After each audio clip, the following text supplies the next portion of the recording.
सखी सहेली।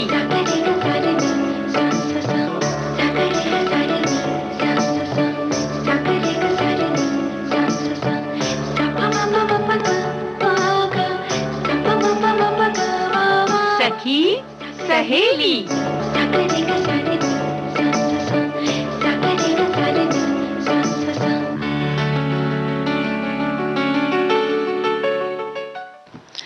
सभी सखियों सहेलियों को मंजू द्विवेदी का नमस्कार, और नेहा तुमको भी मेरा नमस्कार। आपको मेरा नमस्कार मंजू जी, और सभी को साथ में कहते हैं नमस्कार। नेहा, कल तुमने चांद की तरफ नजर डाली थी या नहीं?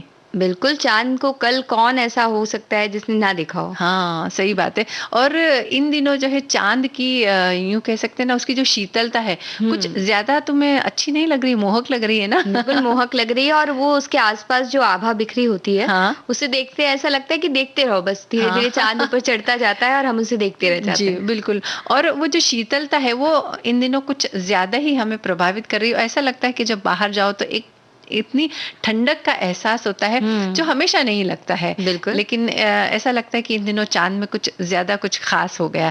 खैर, हम बात कर रहे थे कि कल करवा चौथ का व्रत हमारी बहुत सारी बहनों ने रखा, और ये जो व्रत, ये त्योहार, ये पर्व ये रखे जाते हैं, तो ये इस बात का भी द्योतक है कि जो हमारे देश की महिलाएं हैं वो किस तरह से अपने परिवार के प्रति सजग होती हैं, उसके स्वास्थ्य के प्रति, परिवार के लोगों के सब ठीक बना रहे, इस बात के प्रति वो कितनी चिंतित रहती है, इस बात का भी द्योतक होती है ना। बिल्कुल। और महिलाएं अपने परिवार के लिए त्याग करने के लिए आगे रहती हैं, और हमेशा उनका भला हो, परिवार का सभी की सेहत अच्छी रहे, इसके लिए वो कुछ ना कुछ करती रहती हैं। हाँ बिल्कुल। इसीलिए आज हम एक ऐसे विषय पर बात करेंगे, पति पत्नी को लेकर। चूंकि ये जो कल पर्व जो मनाया गया पति पत्नी के रिश्ते को लेकर ज्यादा होता है, तो उनके रिश्ते में जैसे चांद की धवलता है उसी तरह उनके रिश्ते में भी धवलता बनी रहे, इस विषय पर हम थोड़ी बात करेंगे। इसके अलावा सखी विशेष के अंतर्गत हम साहित्यकार शिवानी जी की बात करेंगे। और इसके अलावा क्या विषय है? भाई, नृत्य कला में हम बात करने वाले हैं मोहिनी अट्टम की। साथ ही जरूरी है सामाजिकता, इस विषय पर हम कुछ बातें करने वाले हैं। हाँ, सामाजिकता बहुत जरूरी है। अक्सर हम इस बात को थोड़ा नजरअंदाज कर देते हैं, सोचते हैं कि भाई इससे क्या होगा, लोगों से मेलजोल बढ़ाने से क्या होगा, हमें अपने काम से ही फुर्सत नहीं है। लेकिन सामाजिकता का क्या महत्व है, इस विषय पर बात होगी। और इसके अलावा घरेलू नुस्खे जो हैं वो भी थोड़े कारगर होते हैं। मतलब हमेशा दवाई खाने की जरूरत नहीं, छोटी छोटी अगर समस्याएं हैं तो इन छोटे छोटे उपायों से भी हम अपने आप को ठीक रख सकते हैं। तो ये उपाय हैं थोड़े से, उनके बारे में हम बात करेंगे। लेकिन सबसे पहले साहित्यकार शिवानी की हम बात करते हैं। और शिवानी हिंदी की एक कहानीकार और उपन्यासकार थी। शिवानी जी का वास्तविक नाम गौरा पंत था, किंतु वे शिवानी नाम से लेखन करती थी, और उनका जन्म 17 अक्टूबर 1923 को विजयादशमी के दिन राजकोट गुजरात में हुआ था। बिल्कुल। और इनकी शिक्षा हुई शांति निकेतन में। 60 और 70 के दशक में इनकी लिखी कहानियां और उपन्यास हिंदी पाठकों के बीच अत्यधिक लोकप्रिय हुई, और आज भी लोग उन्हें बड़े चाव से पढ़ते हैं। हाँ, हिंदी साहित्य जगत में शिवानी जी एक ऐसी शख्सियत रही जिनकी हिंदी, संस्कृत, गुजराती, बंगाली, उर्दू और अंग्रेजी पर अच्छी पकड़ रही। शिवानी जी अपनी कृतियों में उत्तर भारत के कुमाऊं क्षेत्र के आसपास की लोक संस्कृति की झलक दिखलाने और किरदारों के बेमिसाल चरित्र चित्रण करने के लिए जानी गई। बिल्कुल। जब ये सिर्फ 12 वर्ष की थी तभी इन्होंने अपनी पहली कहानी प्रकाशित होने से लेकर के उन्होंने काम शुरू कर दिया था, और 21 मार्च 2003 को उनके निधन तक उनका लेखन निरंतर जारी रहा। तो 12 साल की उम्र से लेकर अपने जब तक उनका जीवन रहा तब तक वो काम करती रही। हाँ, यानी शुरू से ये पता चल गया था कि लेखन की क्षमता उनके अंदर है, कम उम्र से ही, है ना? जी। और उनकी अधिकतर कहानियों की अगर हम बात करें तो, और उपन्यासों की भी हम बात करें तो वो नारी प्रधान रहे हैं। उनकी लिखी कृतियों में से कुछ के अगर हम नाम लें तो कृष्णाकली, भैरवी, आमोदर, शांति निकेतन, विष कन्या, 14 फेरे वगैरह जो हैं, ये हम भूल नहीं सकते, प्रमुखता से हैं ये। हाँ, इनके नाम जुबान पर हैं। और उन्होंने अपनी कृतियों में नायिका के सौंदर्य और उसके चरित्र का वर्णन बड़े ही दिलचस्प अंदाज में किया है। कहानी के क्षेत्र में पाठकों और लेखकों की रुचि निर्मित करने और कहानी को केंद्रीय विधा के रूप में विकसित करने का श्रेय शिवानी जी को जाता है। बिल्कुल। वो कुछ इस तरह से लिखती थी कि लोगों को उसे पढ़ने को लेकर जिज्ञासा पैदा होती थी। उनकी कृतियों से ये बातें झलकती है। और एक बार जो उनकी एक या दो किताब को पढ़ लेता था, वो इतना आकर्षित हो जाता था और सोचता है कि और कौन कौन सी उनकी कृतियां हैं, उन्हें इकट्ठा किया जाए और उन्हें पढ़ा जाए। यानी कि एक आकर्षण, एक चुंबक की तरह आकर्षण है, बंध जाता है वो उसके अंदर। तो एक तरह से कह सकते हैं कि सिर्फ एक कहानी से आकर्षित नहीं होते थे जो भी पाठक थे, वो पूरी तरह से जो उनका लेखन शैली जो थी उससे प्रभावित हो जाते थे, ताकि उनकी लिखी हुई सभी कृतियों को पढ़ने का मन हो जाता। हाँ, और वैसे भी उन्होंने लिखा है कि स्त्री विमर्श को लेकर के उन्होंने काफी कुछ गहराई से लिखा है, तो स्त्रियों के मन को वो और अंदर तक झकझोर करके रख देती, ऐसी उनकी कृतियां हैं। और उन्होंने समय के यथार्थ को कभी बदलने की कोशिश नहीं की। उनकी कृतियों में हम जब देखते हैं तो चरित्र चित्रण में एक अलग ही तरह का आवेग हमें नजर आता है, और चरित्र के शब्दों को वो इस तरह से पिरो के पेश करती थी कि पाठकों के आंखों के सामने जैसे मान लीजिए कि वो चित्र की तरह चल रहे हैं। हाँ, जो भी किरदार है जो हम पढ़ रहे हैं, तो ऐसा लगता है कि हम पढ़ नहीं रहे हैं बल्कि अपनी आंखों से उसे देख रहे हैं। तो ये कितनी बड़ी बात है ना, लेखन में यही खास बात होती है कि जो परिस्थितियां उसमें दिखाई गई, लेखन में दिखाई गई है, वो हमें लगता है कि हमें आसपास ही कहीं हमारे हो रही है, मतलब एक फिल्म की तरह हम उसे देखने लग जाते हैं। और उन्होंने संस्कृत निष्ठ हिंदी का इस्तेमाल किया। जब शिवानी जी का उपन्यास कृष्णकली प्रकाशित हो रहा था तो हर जगह इसकी चर्चा होती थी। उनके जैसी भाषा शैली और किसी लेखनी में नहीं देखी गई, और उनके उपन्यास ऐसे हैं जिन्हें पढ़कर ये एहसास होता है कि वो कभी खत्म ही ना हो, चलते रहे और हम पढ़ते रहे। ये बहुत बड़ी बात है नेहा, है ना? क्योंकि एक वक्त में हम ये सोचते हैं कि उनके उपन्यास भी काफी ऐसा नहीं थे कि बहुत छोटे हैं। उपन्यास की जितनी विस्तार होता है उसमें कहानी का, उसके बावजूद पढ़ने के बाद अगर ऐसा लगे कि ये खत्म नहीं होना चाहिए, चलते रहना चाहिए, कहानी इतनी अच्छी है, तो वो अपने आप में बहुत बड़ी बात है। हाँ, उदाहरण है ये इस चीज का कि अच्छे लेखन के जो है चाहने वाले लोग हैं। और अच्छा लेखक अपनी लेखनी से बांध सकता है किसी को, वो चाह सकते हैं कि भाई खत्म ना हो, इसलिए शायद दूसरी कृति के आने का इंतजार रहता होगा उन्हें। हाँ। और उनके उपन्यास के कोई भी अंश उनकी कहानी में पूरी तरह से डुबो देता है हमें। हिंदी साहित्य के इतिहास का वो बहुत ही प्यारा पन्ना थी। अपने समकालीन साहित्यकारों की तुलना में वे काफी सहज भी थी। उनके साहित्य के क्षेत्र में बहुत ही बड़ा उनका योगदान रहा है। जी, और शिक्षा और लेखन में एक स्त्री का वर्चस्व और ऐसा मुकाम हासिल करना अपने आप में गौरव की बात है। उन्होंने स्त्री के लगभग सभी पहलुओं का वर्णन अपनी कहानी में किया है। एक स्त्री के जीवन में कई क्षण आते हैं जिसमें वो कई मनोभावों से होकर गुजरती है।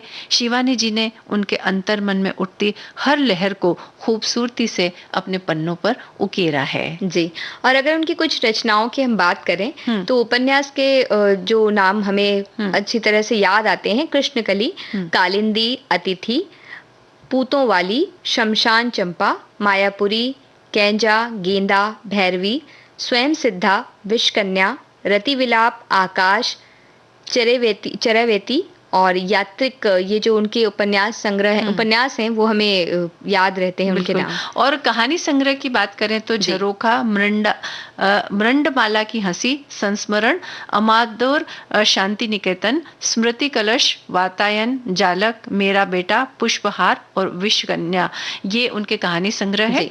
और इसके बाद 1982 में शिवानी जी को भारत सरकार द्वारा पद्मश्री से अलंकृत किया गया। और महिला कथाकारों में जितनी ख्याति और लोकप्रियता शिवानी जी ने प्राप्त की, वो अपने आप में एक उदाहरण है श्रेष्ठ लेखन के लोकप्रिय होने का। बिल्कुल, जो पुरस्कार मिलते हैं वो तो मिलते हैं, लेकिन जो पाठकों की ओर से प्रेरणा मिलती, कह सकते हैं कि उनकी लेखनी से इस तरह से बंध जाना, लोग उन्हें जिस तरह से पसंद करते हैं, वही सच्चा पुरस्कार मानता है एक लेखक अपने लिए। हाँ, यानी लोगों के द्वारा जो कमेंट आते हैं या फिर वो उनके बारे में जो लिखते हैं, जैसे कि आज जब हमने फेसबुक पर ये पोस्ट लिखी कि आज कौन कौन से विषय है, तो हमारे कुछ श्रोताओं ने लिखा है ये कि हम शिवानी जी के लेखन के मुरीद हैं, हम उनकी किताबों को पढ़ते हैं। यहाँ तक कि एक महिला ने तो ये भी लिखा है कि मैं अपने कपड़ों से ज्यादा, अपनी साड़ियों से ज्यादा उनकी किताबों को संभाल करके रखती हूँ। तो मुझे लगता है ये एक बहुत बड़ा पुरस्कार है किसी भी लेखक के लिए या किसी भी कलाकार के लिए।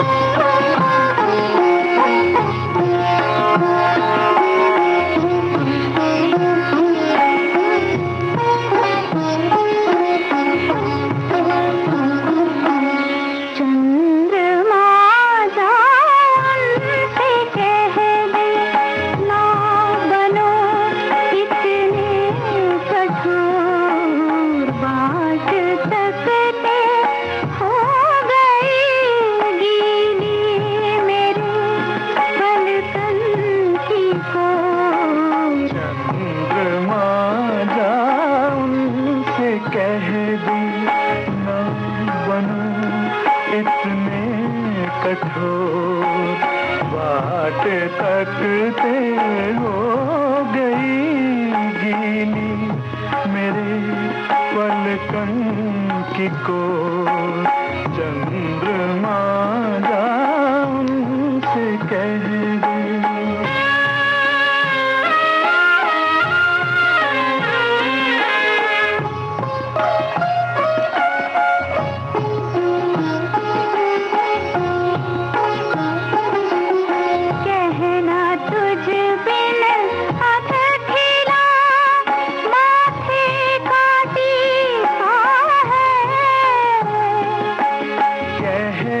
तुझ बिन ये मेरा संसार फीका है। चंद्रमा जान से कह दे,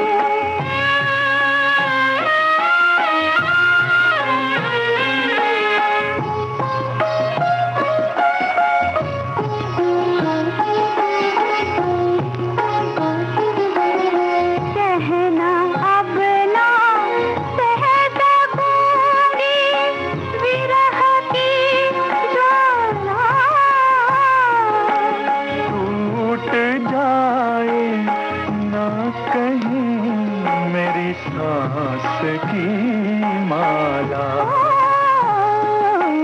चंद्रमा जान से कह दे,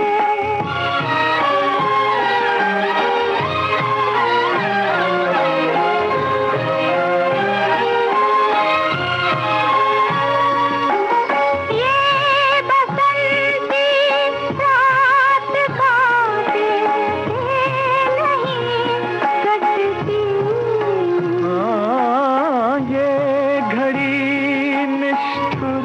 घड़ी भर भी नहीं घटती।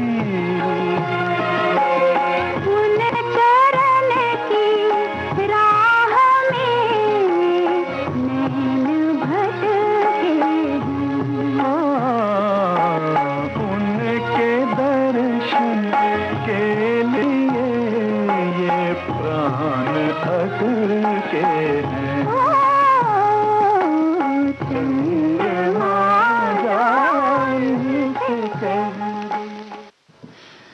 नेहा, साहित्य में कितनी खूबसूरती हो सकती है, लेखन में कितनी खूबसूरती हो सकती है, इस बारे में तो अभी हमने चर्चा की कि शिवानी जी का जो लेखन है उसमें कितनी खूबसूरती है, ये लोगों से जो प्यार मिला है उससे पता चलता है। लेकिन अगर नृत्य की बात करें तो नृत्य की भी अपनी बड़ी खूबसूरत अदाएं होती है और हर नृत्य में अलग अलग अदाएं होती है, उसका अलग अलग वेशभूषा भी होती है, तरीका भी अलग अलग होता है। तो इसी नृत्य कला के अंतर्गत एक कला आती है मोहिनी अट्टम। तो आज हम उसकी बात करेंगे, है ना? जी बिल्कुल।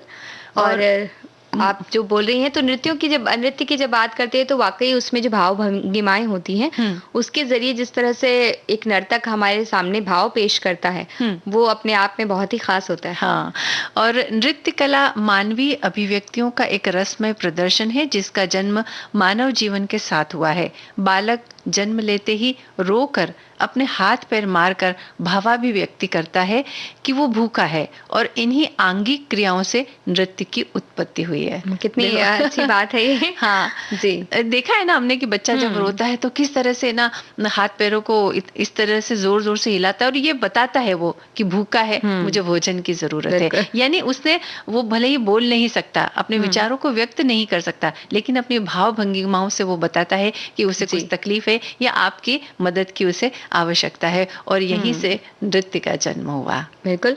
और अमृत मंथन के बाद जब दुष्ट राक्षसों को समाप्त करना था तब भगवान विष्णु ने मोहिनी रूप धारण किया और अपने लास्य नृत्य के द्वारा राक्षसों से मुक्ति दिलाई थी। भारतीय संस्कृति में ऐसे कई उदाहरण हैं जहां नृत्य कला से जो जुड़े रहे हैं।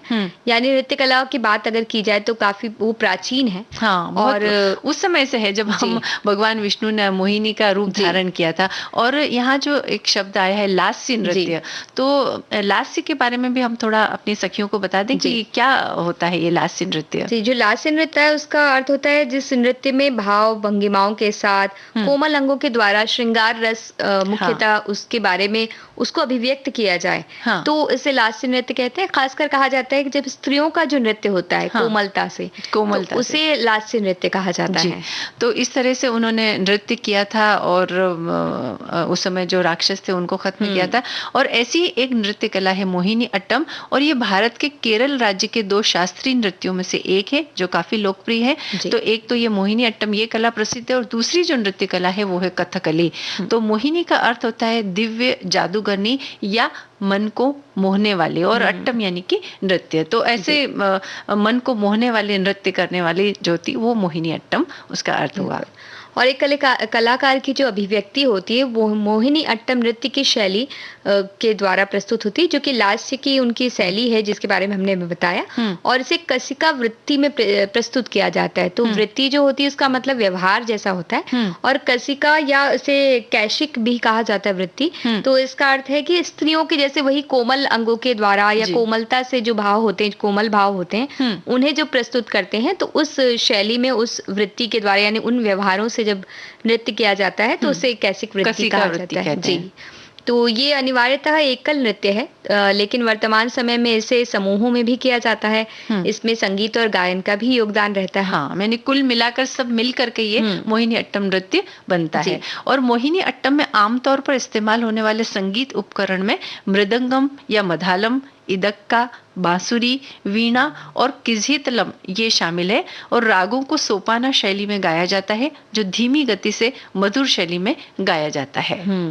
और मोहिनी अट्टम नृत्य की बात करें तो ये एक ऐसा नृत्य है जो नाजुक, इरोज से भरा हुआ और स्त्रीलिंग है। ये पारंपरिक रूप से महिलाओं द्वारा व्यापक प्रशिक्षण के बाद किया जाने वाला एकल नृत्य है। हाँ, यानी इसे काफी सीखना पड़ता है। ऐसा नहीं है कि थोड़े में आप कर ले, उससे काफी समय लगता है। आप एक के बाद एक उसकी पूरी स्टेप सीखेंगे तब जाकर के ये मोहिनी अट्टम नृत्य हो पाता है। मोहिनी अट्टम के प्रदर्शनों की सूची में कर्नाटक शैली में संगीत नृत्य के माध्यम से एक नाटक का गायन और अभिनय शामिल है, जहाँ पाठ या तो एक अलग गायक या स्वयं नर्तक द्वारा किया जा सकता है। ये गीत आमतौर पर मलयालम संस्कृत संकर में होता है, जिसे मणि प्रवलम कहा जाता है। यानी उस नृत्य के समय जब जो गीत गाया जाता है उसे मणि प्रवलम नाम दिया गया है, जिसमें मलयालम और संस्कृत दोनों मिले जुले रहते हैं। तो और अगर इसकी पोशाक की हम बात करें, जैसे कि पोशाक इसमें बहुत ही अहम महत्वपूर्ण है। जी, तो मोहिनी वैसे भी जो साउथ के जितने नृत्य जैसे कथकली की हम बात करें या मोहिनी अट्टम, तो उसमें हर एक की अपनी एक अलग पोशाक है। यहाँ तक कि गहने भी अलग होते हैं और सजने संवरने का जो तरीका होता है वो भी उसमें अलग होता है, और वो उस नृत्य का एक महत्वपूर्ण हिस्सा होता है। ऐसा नहीं कि उसके बिना वो नृत्य हो जाएगा, ऐसा नहीं। उन सब चीजों को मिला करके वो नृत्य बनता है। तो ये इसकी खासियत होती है। देखते ही कलाकार को हमें समझ में आ जाता है कि वो कौन सा नृत्य पेश करने वाले हैं। जी जी। और इनकी अगर मोहिनी अट्टम की वेशभूषा की हम बात करें तो इसमें सादे सफेद या ऑफ वाइट या क्रीम कलर की जो साड़ी होती है वो पहनी जाती है। इसमें चमकीले सुनहरे या सोने के रंग के ब्रोकेट के साथ कढ़ाई की जाती है, जो औपचारिक कसावू साड़ी के समान होती है। और साड़ी से मेल खाती हुई एक फिटेड चोली या ब्लाउज इसके साथ में पहना जाता है। और कमर पर एक सुनहरी बेल्ट होती है जो साड़ी के अंत में टिक जाती है। बेल्ट के नीचे सोने या केसरिया रंगों में संकेंद्रित बैंड के साथ प्लेटेड शीट होती है। इसमें नर्तक साधारण गहने पहनता है और कोई मुखौटा नहीं पहनता है। गहने वैसे साधारण रहते हैं, और जैसे कुछ नृत्य होते हैं ना जिसमें मुखौटा पहना जाता है, लेकिन इसमें ऐसा कुछ नहीं है। जो स्त्री नृत्य कर रही है उसका जो रूप, सौंदर्य, लावण्य है उसी पर वो अच्छा सुंदर मेकअप किया जाता है और उसके बाद ये नृत्य किया जाता है। और गहनों में भी आमतौर पर उंगलियों में कलाई, गर्दन और कानों में घंटियों वाले गहने पहने जाते हैं। चेहरे का श्रृंगार प्राकृतिक होता है, लेकिन होंठ उनके शानदार लाल किए जाते हैं। और माथे पे बड़ा सा टीका होता है। और नृत्य के दौरान आंखों की गति को प्रमुखता से उजागर करने के लिए आंखों का अलग तरह से मेकअप किया जाता है। यानी उसमें कई सारी बातें ऐसी होती है जो आंखों के द्वारा समझाई जाती है। तो इसके लिए आंखों का मेकअप कुछ विशेष तरह का होता है उसमें, ताकि आंखों की जो भाव भंगिमाएं हैं वो एकदम उभर करके सामने आए और देखने वाले को लग जाए कि ये किस चीज को अभिव्यक्त करना चाह रही है, किस बात को अभिव्यक्त करना चाह रही है। और हाथ पैरों की उंगलियों को प्राकृतिक लाल रंग से सजाया जाता है। हेयर स्टाइल भी कुछ विशेष प्रकार की होती है और चोटी पर सुगंधित फूल बांधे जाते हैं। एक लंबी सी चोटी होती है और उस पर जो है एक विशेष प्रकार के सुगंधित फूल होते हैं। तो इस तरह से ये पूरा मेकअप मोहिनी अट्टम के लिए तैयार होता है। जिस तरह से पोशाक और पूरे मेकअप की बात हुई, इससे एक मोहिनी अट्टम नृत्यांगना होंगी, वो किस तरह से नजर आती होंगी, ये हमें समझ में आने लगा है थोड़ा। हाँ, इस मोहिनी शब्द का अर्थ भी यहाँ समझ में आने लगा है।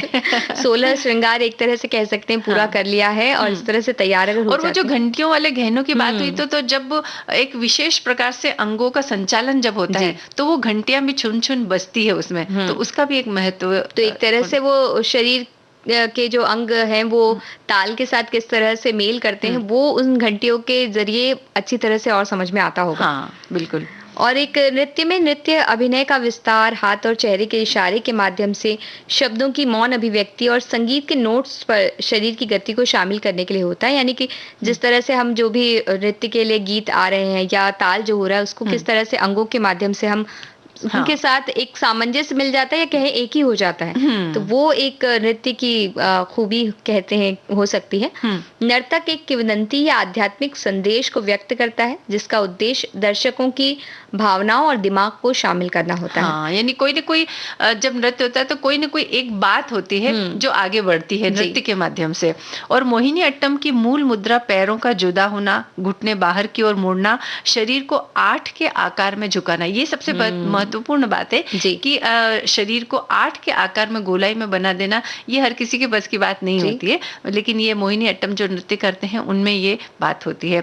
और संगीत की ताल और लय के साथ फुटवर्क नरम और फिसलने वाला बनाना, शरीर की गति को प्रकृति की शांत छवियों के रूप में वर्णित किया जाता है। और वो शांत छवियां क्या हो सकती है, जैसे ताड़ के पत्तों का झूलना, तो जब पत्ते जब झूलते हैं तो किस तरह से मंद मंद हौले हौले हवा के झोंकों के रूप में झूलते हैं, वो नृत्य के माध्यम से बताना। और समुद्र की कोमल लहरों का आना, ये भी नृत्य के द्वारा बताना, ये कितनी बड़ी बात है। वाकई में ये जो इसका जो नाम है ना मोहिनी अट्टम, मुझे लगता है अगर हम ये नृत्य देखेंगे तो वो नृत्य हमारा भी मन मोह लेगा। बिल्कुल।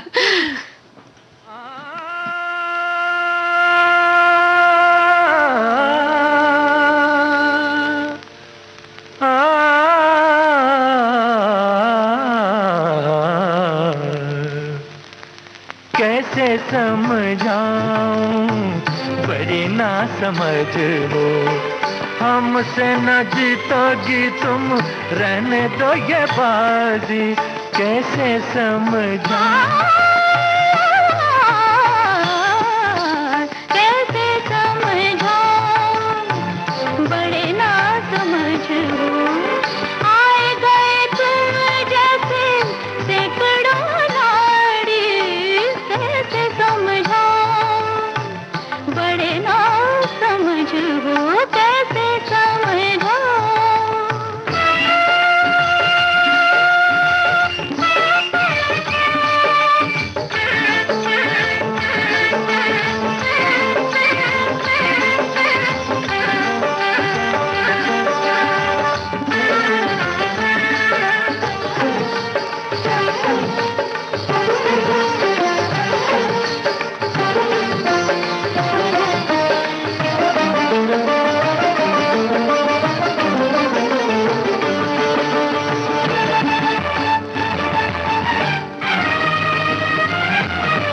हम दिल का साज बजाते हैं,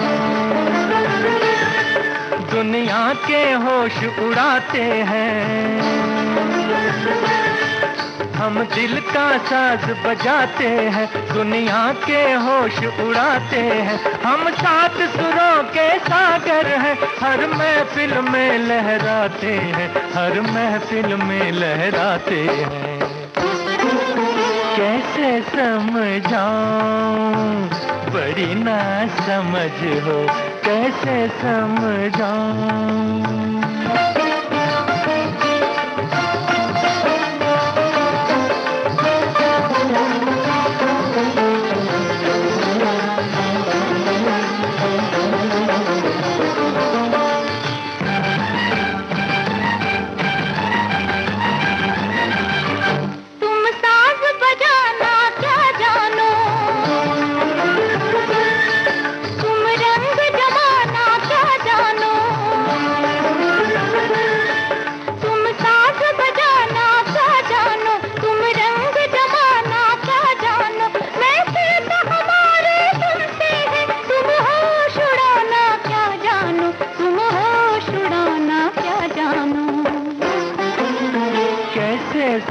समझाऊं, बड़ी ना समझ हो कैसे समझाऊं, बड़ी ना समझ हो।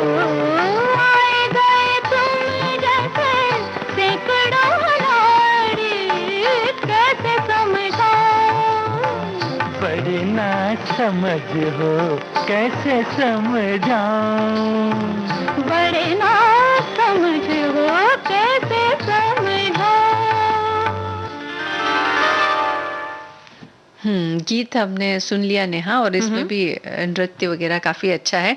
एक हमारी श्रोता ने ये बात लिखी है, जो कि हमने विषय लिया ना पति पत्नी के रिश्तों की धवलता की, जब हमने बात की तो पति पत्नी का रिश्ता बहुत पवित्र होता है। कहा जाता है जोड़ी भगवान बनाकर भेजता है। पत्नी अपने पति की प्रेम आशा रखती है और पति की इच्छा रखती है वो उसका सम्मान करे, ये उसकी इच्छा रहती है। और पति पत्नी एक दूसरे के बिना अधूरे हैं, इसलिए पत्नी को अर्ध अग्नि कहा जाता है। हर पति पत्नी के रिश्ते में एक दूसरे के प्रति प्रेम, विश्वास, भरोसा, समझदारी, ये सब होना बहुत जरूरी, कि हमारी एक श्रोता ने लिख करके भेजा है। तो बहुत ही अच्छे विचार हैं उनके, क्योंकि एक तरह से कह सकते हैं जो हमारा विषय है उससे संबंधित बात उन्होंने लिखकर भेजी है। हाँ, बिल्कुल, और होना भी चाहिए। प्रेम और समझदारी अगर रखी जाए इस रिश्ते के लिए, ये आवश्यक है, क्योंकि ये जो रिश्ता है बड़े लंबे समय तक चलता है, और लंबे समय तक चलता रहे ये हम सबकी इच्छा होती है। लेकिन उसके लिए कुछ बातों की जरूरत होती है, जिसकी चर्चा हम करेंगे कि दाम्पत्य जीवन की बुनावट ही कुछ ऐसी है कि इस बंधन की डोर सुलझी रहे तो जीवन भर के लिए सुकून, साथ और संबल का अनूठा रिश्ता बनता है। वरना उलझनों के जंजाल में सब कुछ उलझता ही जाता है। इसलिए वैवाहिक जीवन में समझ भरा सहयोग होना बहुत जरूरी है ना। थोड़ी सी नासमझी से सब कुछ उलझ जाता है और सब कुछ तहस नहस हो जाता है। जबकि थोड़ा सा अगर मन मार लिया जाए, थोड़ी सी समझदारी रखी जाए, तो इसके जितना खूबसूरत रिश्ता और कोई होता ही नहीं है। बिल्कुल, तो हम ये कह सकते हैं कि रिश्ता जितना मजबूत हो सकता है उतना ही नाजुक भी होता है। तो दोनों ही तरह से इसे संभाला जा सकता है। और रिश्ता होता ही कुछ ऐसा है कि कभी सब कुछ हमें आसान सा लगता है, तो कभी हमें लगता है कि कितना मुश्किल है सब कुछ। निबाह और जुड़ाव की राह में भी कई उतार चढ़ाव आते हैं, और खट्टा मीठा रिश्ता है। जिंदगी के हर पड़ाव में हम ऐसी कई बातों से गुजरते हैं और कई बातों से जूझता है ये रिश्ता, जिसमें पति पत्नी दोनों को ही समझदारी दिखानी होती है, ताकि रिश्ते के इस डोर में जुड़े दोनों की जिंदगी सुलझी रहे। हाँ, ये बहुत जरूरी है। और जैसे कल करवा चौथ का पर्व हमने मनाया, वैसे वर्ष भर में ऐसे कई पर्व और त्योहार आते हैं जिसमें हम अपने साथी की कुशल कामना की प्रार्थना करते हैं। और ये भी पता चलता है कि महिलाओं के लिए परिवार की खुशियां और अपने साथी के आयुष्य की कामना से बढ़कर और कुछ नहीं है। वो करती है, हमेशा करती। जब भी कोई पर्व आता है तो वो व्रत रखे, घर में और कोई नहीं रखेगा, लेकिन महिला व्रत रखेगी, उपवास रखेगी, पूजा पाठ करेगी और प्रार्थना यही करती है कि मेरे घर में सबको सुरक्षित रखना, अच्छी तरह से रखना। तो ये महिलाओं के प्रति हमें इस बात के लिए आदर रखना चाहिए। सभी के मन में आदर होना चाहिए कि वो घर की कुशलता के लिए क्या नहीं करती है। परिवार को बांधे रखने के लिए भी काम करती हैं, और साथ ही वो सबका साथ रहे, सब स्वस्थ रहें, इसके लिए वो वैसे भी रसोई घर में, जैसे हम बताने वाले हैं कि कई औषधियां जो होती हैं उनका भी उपयोग करके वो सुधार करती ही हैं। साथ ही साथ वो जो व्रत पर्व जो होते हैं उनसे रूबरू भी कराती हैं सबको, और वो करके सबके आयुष्य अच्छा रहे उसकी कामना भी करती हैं। और आज के समय में इन पर्वों से जुड़ा प्यारा सा बदलाव ये आया है कि अब पत्नी ही नहीं, पति भी समझ और सरोकार की सोच के साथ शादीशुदा रिश्तों को निभाने की सोच रखते हैं, और एक सकारात्मक खुलापन इस पारंपरिक बंधन को और मजबूती दे रहा है। ये बड़ी महत्वपूर्ण बात है। पहले केवल ऐसा लगता था कि ये जिम्मेदारी केवल महिलाओं की है, लेकिन अब उनके पति भी इसमें शामिल होते हैं। कई जगहों पर ऐसे उदाहरण हमने देखे हैं कि पति कहते हैं कि पत्नी का अगर उपवास है तो वो भी दिन भर उपवास रखेंगे, और जब पत्नी उपवास खोलती है तब वो उनके साथ में उपवास खोलते हैं। तो ये जो बदलाव आया है ये बड़ा ही सकारात्मक बदलाव है, और इस बदलाव की शायद हम काफी समय से इंतजार भी कर रहे थे कि ऐसा होना चाहिए। और ये वाकई सुखद है, क्योंकि दोनों मिलकर कदम बढ़ाएं तो ही शादी का रिश्ता संतुलन और सहजता से चल सकता है। अपनी अपनी भूमिका निभाते हुए दोनों इस रिश्ते को मन से सींचे, तभी जीवन खुशहाल हो सकता है। यानी प्रयास दोनों के लिए करना उतना ही आवश्यक है। बिल्कुल, और अपने साथी की हम कुशलता चाहते हैं तो वो भाव मूल रूप से उनकी खुशियों से ही जुड़ा हुआ होता है। और ऐसे में दोनों के लिए ये समझना जरूरी है कि जीवन भर के साथ का मतलब है कि एक दूसरे की जिंदगी में बेवजह की हम दखलंदाजी ना करें, साथ में मिलकर चलें।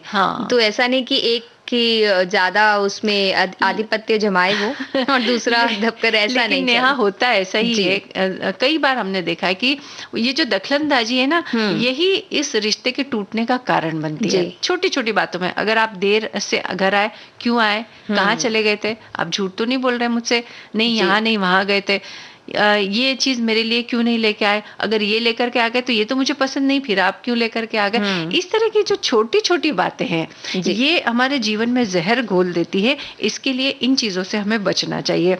और वैवाहिक रिश्ते में अगर आजादी नहीं हो तो ये बोझ बनने लगता है। ये आजादी जिंदगी के हर पहलू पर लागू होती है। इसलिए पति पत्नी को ना केवल एक दूसरे के स्पेस के बारे में सोचना चाहिए, बल्कि इस स्पेस को जीने की आजादी भी हमें उन्हें देनी चाहिए। केवल बातों पर नहीं, बल्कि इसे व्यवहार में उतारना जरूरी है। तो अगर पति पत्नी हैं तो वो आपके प्रति उनके कर्तव्य है, आप उनके प्रति कर्तव्य हैं। लेकिन उनके अभी एक जिंदगी है जिसमें बहुत से लोग और शामिल हैं। आपकी तरह ही आपकी जिंदगी में बहुत से लोग शामिल। रिश्ते और भी होते हैं ना, माता पिता होते हैं, बहन भाई होते हैं, ताऊ ताई होते हैं, दादा दादी होते हैं, नाना नानी होते हैं। तो वहां भी तो उनकी जिम्मेदारियां होती है। केवल पति पत्नी ही एक दूसरे के लिए जिम्मेदार रहे ऐसा नहीं है। उन रिश्तों में भी जिम्मेदारी उतनी ही निभाना। और सबसे बड़ी बात माता पिता की आती है। अक्सर होता है कि पत्नी ये चाहती है कि माँ पर और पिताजी पर ज्यादा ध्यान देते हैं, मेरी तरफ ध्यान नहीं देते हैं। या फिर पति को भी ये शिकायत होती है कि ये अपने मायके वालों का ख्याल रखती है, मेरे माता पिता का ख्याल नहीं रखती। तो ये बातें जीवन में कड़वाहट घोलती है। तो इन छोटी छोटी बातों को आप नजरअंदाज करें। सभी को महत्व देना उतना ही जरूरी है, लेकिन कब किसको कितना महत्व देना, ये यहाँ समझदारी दिखाना अति आवश्यक हो जाता है। तो असल में अगर देखा जाए तो अपने साथी की कुशलता चाहने का भाव इन्हीं बातों से जुड़ा होता है। और ये पर्व जो हम मनाते हैं समय समय पर, ये भी हमें आत्मीय प्रेम और प्रतिबद्धता का संदेश देते हैं। तो इसमें टोका टोकी करने की जरूरत नहीं होती, बल्कि मन का जो जुड़ाव होता है, एक दूसरे को हम कितना समझते हैं या एक दूसरे के प्रति क्या करना चाहते हैं, वो प्रकट करने का ये भाव होता है जो सबसे ऊपर है। और आज के दौर में पति पत्नी दोनों इस बात को समझे कि अपनी जिम्मेदारियों को जीने के अलावा भी उनका एक स्वतंत्र जीवन है, उनके अपने निर्णय हैं, उनकी अपनी सोच है, और इसकी स्वीकार्यता जरूरी है। यानी इस रिश्ते के अलावा आप खुद भी अपने आप में एक व्यक्ति हैं, तो आपको भी उचित स्वतंत्रता से जीने का अधिकार है। यानी बिना वजह की टोका टोकी नहीं, बल्कि एक दूसरे का ध्यान रखते हुए भी अपने आप को स्वतंत्र भी रखना है। तब जाकर के ये सब ठीक ठाक चलता रहेगा। क्योंकि अगर मतलब पहले के जमाने में इस तरह से होता था कि जो स्त्री है वो पूरी तरह से घर संभालती है, जो पुरुष हैं पूरी तरह से बाहर का काम संभालते हैं। इस तरह का एक जो भेद बना हुआ था। लेकिन अब वो बदल रहा है धीरे धीरे। तो इसलिए दोनों ही पक्ष को एक अलग तरह की समझदारी दिखानी जरूरी है। अगर जब महिला भी अगर काम पर जा रही है, तो चूंकि वो भी बाहर का काम करके आ रही, तो अब जब घर का काम करते हैं तो दोनों मिलजुल कर ले, तो इससे दोनों का सहयोग हो जाता है, और ये गाड़ी जो है पटरी पर बहुत तरह से चलती रहती है। तो एक कहावत भी है ना कि वो व्यक्ति खुश है जिसे एक सच्चा मित्र मिला है, पर उससे भी ज्यादा वो इंसान खुश है, हम कह सकते हैं, जिसे अपनी पत्नी या पति के रूप में एक सच्चा मित्र मिला हो। सचमुच है, क्योंकि जीवन साथी से बढ़ के तो कोई दोस्त और हो ही नहीं सकता है। नेहा, ये बहुत ही महत्वपूर्ण बात है कि हम अक्सर मित्रों की खोज करते हैं कि सच्चा मित्र मिले। मित्र तो हमारे बहुत बन जाते हैं, लेकिन समय पर काम आने वाले मित्रों की जब हम बात करें तो उनकी संख्या काफी कम होती है। लेकिन अगर हमारा जीवन साथी ही हमारा मित्र हो, तो मन की बात कहने में भी संकोच नहीं होता है। कोई अगर उनसे सुझाव लेना हो, कोई किसी समस्या को उनके सामने रखना हो, उसका क्या सॉल्यूशन है, ये हमारे सामने अगर हमको नहीं दिखाई दे रहा है, तो हम उनसे ये बातचीत कर सकते हैं, उनसे हम सलाह ले सकते हैं। और अगर वो सच्चा मित्र है हमारा, तो हमें सही सलाह देता भी है। तो इस रिश्ते में यही खास बात होती है कि इन छोटी छोटी बातों की वजह से ये रिश्ता बड़ा खूबसूरत बन पड़ता है। और इसलिए इस बंधन में दोस्ती की बयार हमें बहने देना चाहिए। और दोस्ती का ये भाव आपको सार्थक संवाद की कई राहें भी खोलता है, जिसमें दोनों के ही मन की बात खुलकर कहने का भरोसा मिलता है। यही बात हम अभी कह रहे थे, है ना। और वैवाहिक जीवन औपचारिकताओं से परे हो और अपनेपन से सिंचित होता है, तभी वो चलता है। अगर औपचारिकताएं उसमें बहुत ज्यादा हों अंत तक, शुरुआत में तो हो सकती हैं, पर अगर वो आगे चल के भी औपचारिकताएं ही रहें तो वो उतनी अच्छी तरह से नहीं घुल मिल सकेगा। लेकिन अगर अपनापन अगर होगा तो उससे सिंचित होगा, तो वो कह सकते हैं कि और बढ़ेगा, अच्छा मजबूत होगा। सुख दुख में साथ जीने का वो रिश्ता है। और विवाह बंधन में खुलापन और समझ भरा अगर संबल मिल जाए तो रिश्ते को गहराई मिलती है। और एक दूसरे की खुशी का हम ख्याल रखते हैं तो ये खुशियां जो है साझी खुशियां बन जाती हैं, तो साथ में मिलकर हम उस खुशी का आनंद ले सकते हैं। बिल्कुल। और शादी का रिश्ता मर्यादित होना भी बहुत जरूरी है। यूं भी आपसी व्यवहार और संवाद के भी कुछ नियम होते हैं जो शादी जैसे रिश्ते में भी जरूरी है। बातचीत का ये सलीका दाम्पत्य जीवन में शालीनता और मर्यादा को बरकरार रखता है, इसलिए एक दूसरे पर नकारात्मक टिप्पणी करने से बचना चाहिए।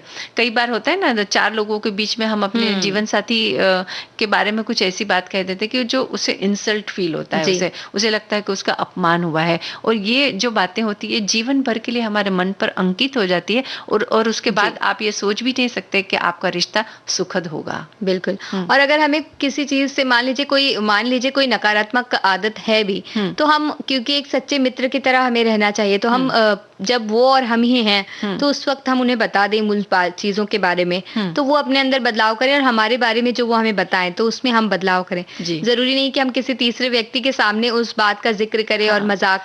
और वैसे तीसरा व्यक्ति जो होता है ना जी, वो मुझे लगता है कि हमारे घर की बातों का कोई कुछ निकाल पाएगा ऐसा मुझे नहीं लगता, बल्कि वो और भी चटकारे लेके उन बातों को सुनते हैं और बताते हैं कि अरे उनके घर में ऐसा हो रहा।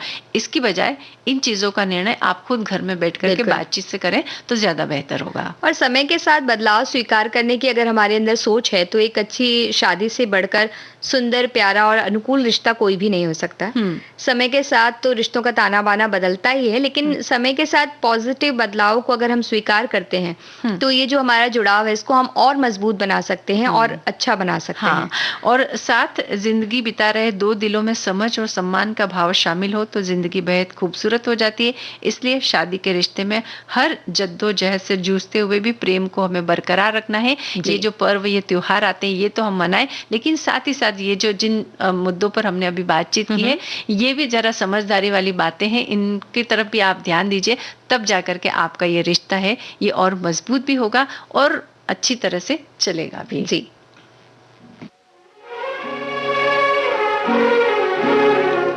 जीवन डोर तुम्ही संग बांधी, जीवन डोर तुम्ही संग बांधी, क्या तोड़ेंगे इस बंधन को जग के तूफान, धीरे आंधी, जीवन डोर तुम्ही संग बांधी, जीवन डोर तुम्ही संग बांधी।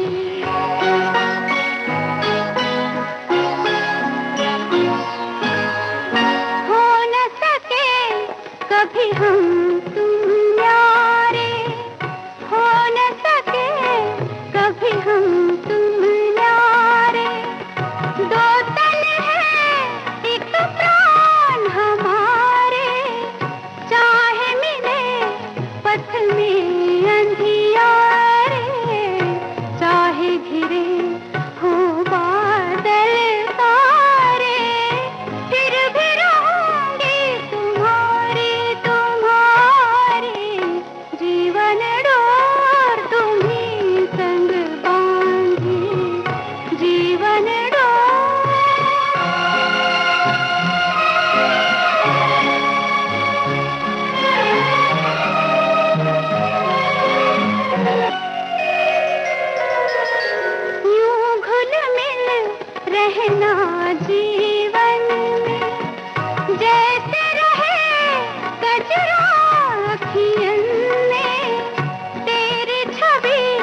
सती सावित्री फिल्म का ये गाना हमने सुना नेहा, और इसमें जो बात कही कि जो जग के तूफान आंधी है वो हमारे बंधन को नहीं तोड़ सकते, ऐसा ही ये बंधन होना चाहिए कि जब हम जीवन में आते हैं तो बहुत सारी परेशानियां आती है, ऐसे आंधी तूफान कई आते हैं, लेकिन उसका हमारे रिश्तों पर असर नहीं पड़ना चाहिए। और जब दोनों मिलकर के इन चीजों का सामना करते हैं तो जीवन की नैया है वो आसानी से पार भी हो जाती है। तो जो बातें कही हमने, जिन बातों पर हम बात कर रहे थे, जिन मुद्दों पर, उन्हें किसी तरह से कह सकते हैं कि इस गीत ने पूरी तरह से अपने अंदर पिरो लिया था और पूरी भावनाएं उन्होंने बता दी। हाँ, और हमारा जो अगला विषय है वो कि सामाजिकता। जी। तो सामाजिकता क्या, मनुष्य सामाजिक प्राणी है, समाज के बिना वो रह नहीं सकता। शुरुआत से ये बात कही गई है और इसीलिए समाज की एक व्यवस्था बनाई गई है कि मनुष्य जो है कुछ लोगों के बीच रहे, समाज के बीच रहे, समाज से वो बहुत कुछ सीखता है और समाज में रहने से उसका मानसिक विकास भी होता है। व्यवहार करना वो सीखता है लोगों से कि किस तरह से व्यवहार होना चाहिए, क्योंकि हम रहते समाज में हैं तो कल जो परिस्थितियां किसी दूसरे व्यक्ति के साथ है वही परिस्थितियां हो सकता है आने वाले जीवन में हमारे साथ भी हो।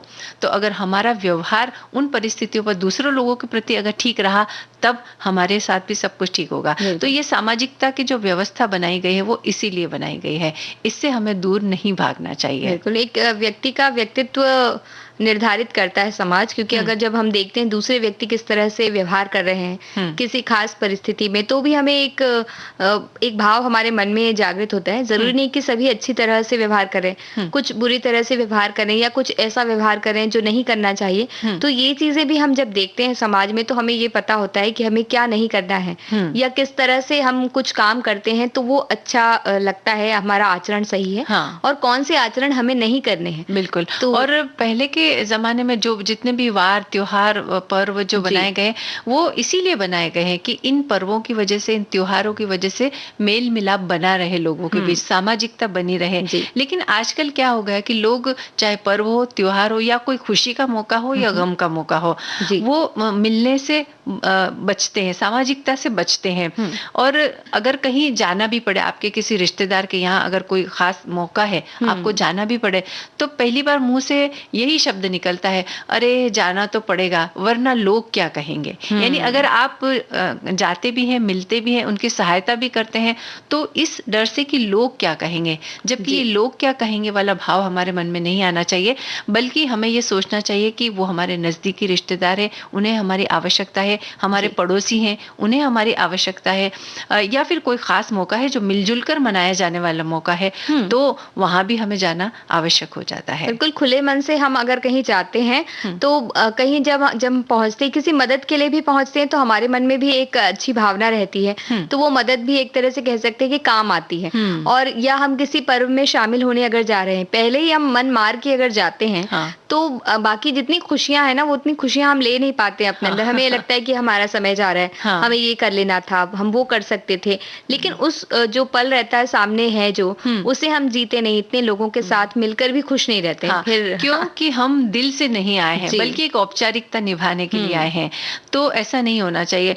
और जब सामाजिकता की बात हो तो घर में हमारे बच्चे भी होते हैं, हमारे सामाजिक होने से बच्चों का मानसिक विकास भी अच्छा होता है। और ये बात अब वैज्ञानिकों द्वारा प्रूव हो चुकी है कि जो लोग जितने सामाजिक होते हैं उनका मानसिक विकास उतना अच्छा होता है, क्योंकि वो इतने लोगों से जब मिलते जुलते हैं तो उनसे किस तरह से व्यवहार करना है, किस तरह से बातें करनी है, या उन बातों को किस तरह से टैकल करना है, ये सब बातें सीखते हैं, बड़े भी सीखते हैं और बच्चे भी उनको देख करके सीखते हैं। तो उनके मानसिक विकास पर भी उसका प्रभाव पड़ता है। और बच्चे जब अपने ताऊ जी के बच्चों से, चाचा के बच्चों से, बुआ के बच्चों से जब मिलते हैं तो उनका मानसिक विकास कुछ इस तरह से होता है कि वो अपनी चीजों को शेयर करना सीखते हैं, उनकी बातों में से बहुत सारी बातें वो ग्रहण करते हैं। तो इसके लिए भी, बच्चों के विकास के लिए भी सामाजिकता बहुत जरूरी है। बिल्कुल, जब हम सामाजिकता के तौर पर जाते हैं, बच्चों को हम अगर मानते हैं तो लोगों के साथ अगर वो मिलेंगे जुलेंगे तो उन्हें पता चलता है कि भाई जो 4-5 लोगों के साथ वो दिन भर रह रहे हैं, उनसे अलग भी दुनिया है और बाहर के लोग किस तरह से व्यवहार करते हैं। हर वक्त हमारी तरह से व्यवहार नहीं हो, क्योंकि जब रिश्तेदारी में हम कहीं जाते हैं तो ताऊ चाचा के जो बच्चे मिलते हैं तो सारे बच्चे घर के बच्चे होते हैं। आमतौर पर हम अड़ोसी पड़ोसियों के बच्चों को हम अपने बच्चों को का पक्ष ले लेते हैं, उनका पक्ष नहीं लेते हैं, लेकिन उस वक्त तो पूरी रिश्तेदारी एक साथ होती है, तो सारे बच्चे एक समान होते हैं हमारे लिए। तो उस समय जब व्यवहार किया जाता है, उससे बच्चों को ये समझ में आता है कि किसी जगह पर हम हार भी सकते हैं, किसी जगह पर हो सकता है कि हमें अपनी चीजें दूसरे को देनी भी पड़े। हमसे छोटे भी बच्चे हैं जिनका पक्ष हमारे माता पिता जो है वो भी लेंगे। तो ऐसा नहीं कि हमारी एक जो आर्मी चलती रहती माता पिता की कि नहीं हमारा बच्चा को आप ये नहीं कह सकते, वो नहीं कह सकते, वो तो सारी चीजों से ये सारी भावनाएं बच्चों के मन में पनपती है, और इसीलिए हम कह रहे हैं कि सामाजिकता जरूरी है। तो जब भी कोई खुशी का मौका हो, गम का मौका हो, कोई पर्व हो, कोई त्योहार हो, तो अपनों से, अपने मित्रों से, अपने रिश्तेदारों से, अपने आस पड़ोस के लोगों से आप मिलते जुलते रहिए और सामाजिकता बनाए रखिए, क्योंकि ये बहुत आवश्यक चीज है।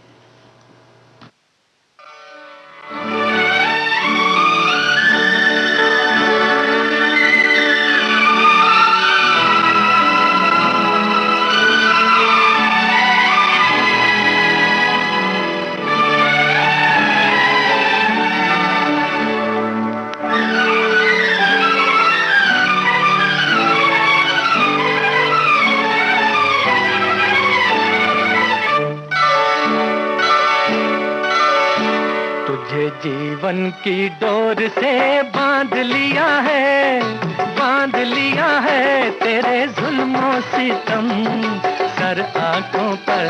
मैंने बदले में प्यार के प्यार दिया है तेरी खुशियाँ और गम सर आंखों पर। तुझे जीवन की डोर से बांध लिया है तेरे जुल्म सितम सर आंखों पर।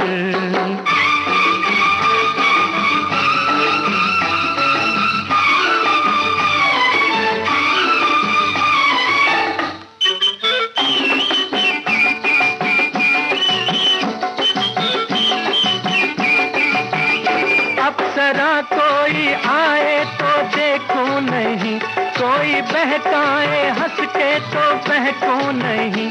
अप्सरा कोई आए तो देखूं नहीं, हो कोई बहकाए हंस के तो बहकूं नहीं। तोरे मतवारे नैनों ने जादू किया, हो तोरे मतवारे नैनों ने जादू किया। तेरी उल्फत सनम सर आंखों पर। मैंने बदले में प्यार के प्यार दिया है तेरी खुशियाँ और गम सर आंखों पर।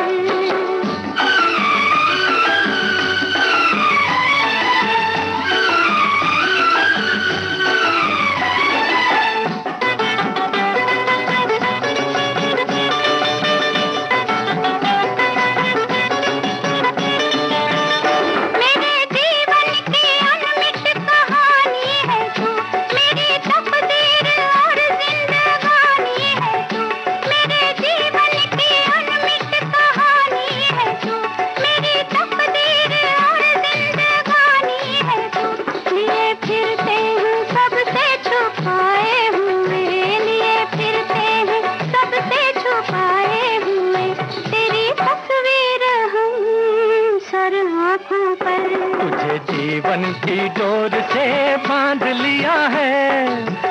लिया है तेरे जुल्मों सितम सर आंखों पर। तुझे जीवन की डोर से बांध लिया है तेरे जुल्मों सितम सर आंखों पर। असली नकली फिल्म का ये गाना हमने सुना नेहा, और असली बात यही है कि जीवन में प्रेम बना रहे, बंधन बना रहे, यही असली बात है, बाकी सब नकली है। एक हमारे श्रोता ये लिखते हैं कि जरूरी है सामाजिकता। इस विषय पर मनुष्य एक सामाजिक प्राणी है, सामाजिक दायरों और अनुशासन में रहकर कार्य करने से ही सभ्य समाज का निर्माण संभव है। क्रोध आना एक स्वाभाविक प्रक्रिया है, मगर उसका प्रकटीकरण हमें विवेक, समय, परिस्थिति के मुताबिक ही करना चाहिए। सामाजिकता के लिए सहनशीलता का गुण बेहद जरूरी है।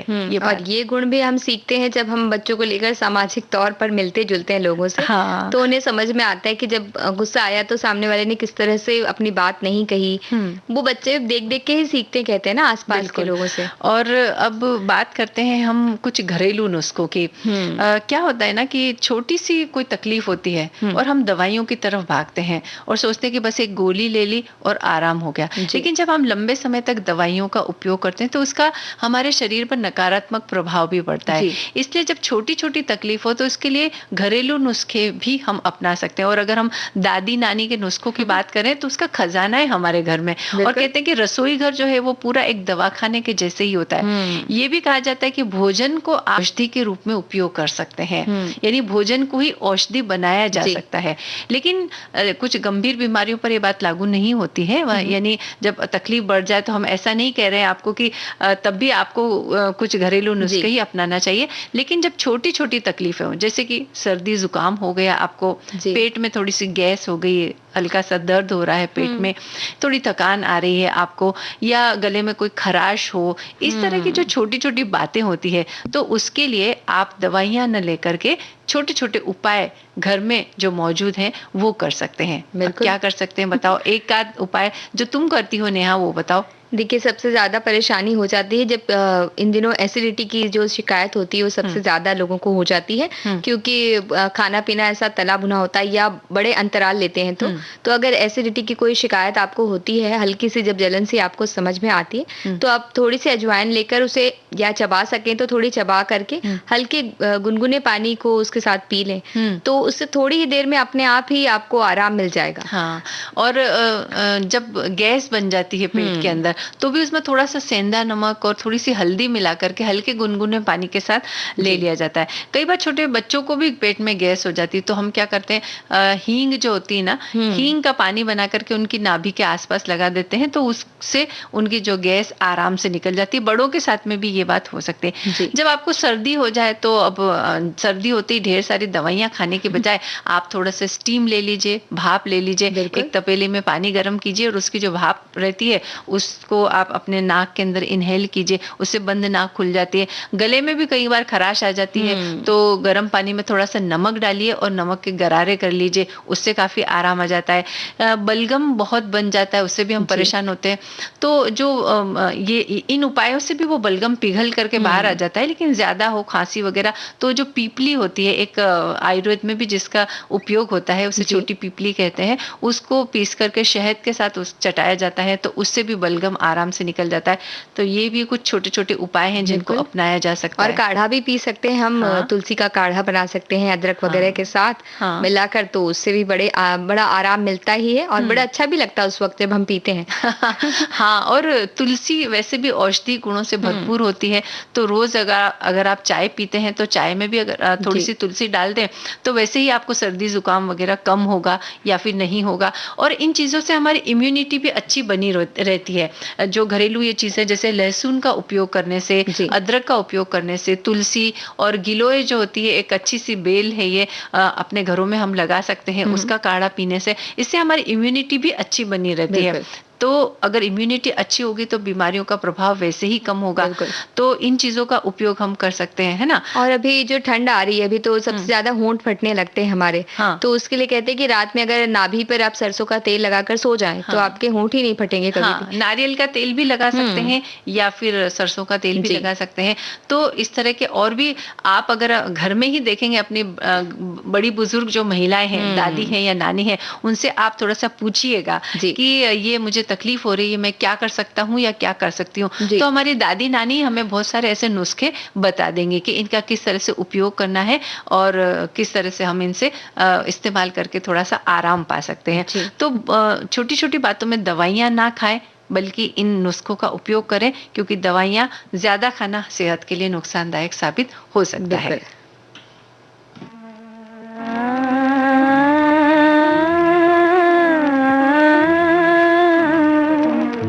ना ये चांद होगा ना तारे रहेंगे, मगर हम हमेशा तुम्हारे रहेंगे। ना ये चांद होगा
लाजी को मारे रहेंगे, ना ये चांद होगा ना तारे रहेंगे, मगर हम हमेशा तुम्हारे रहेंगे, ना ये चांद होगा।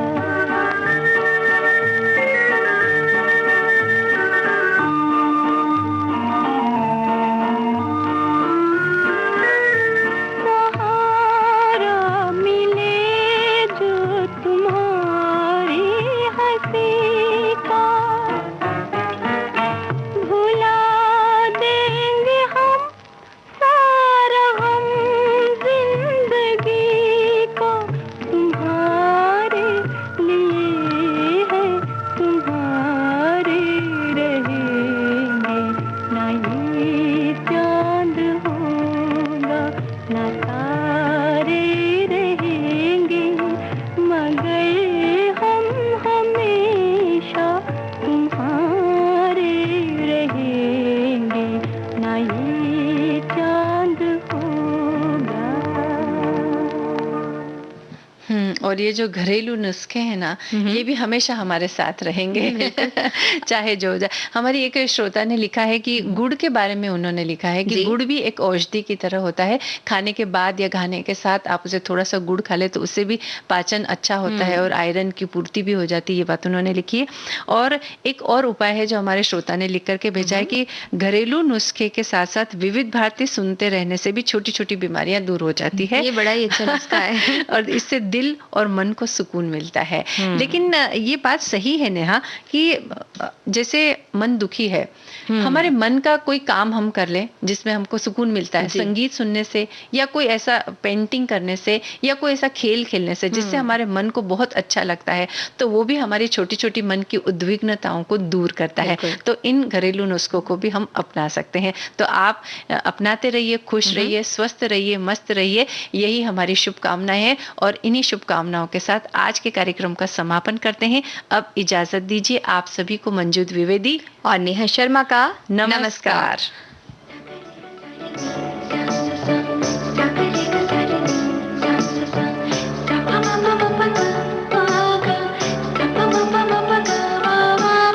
सखी सहेली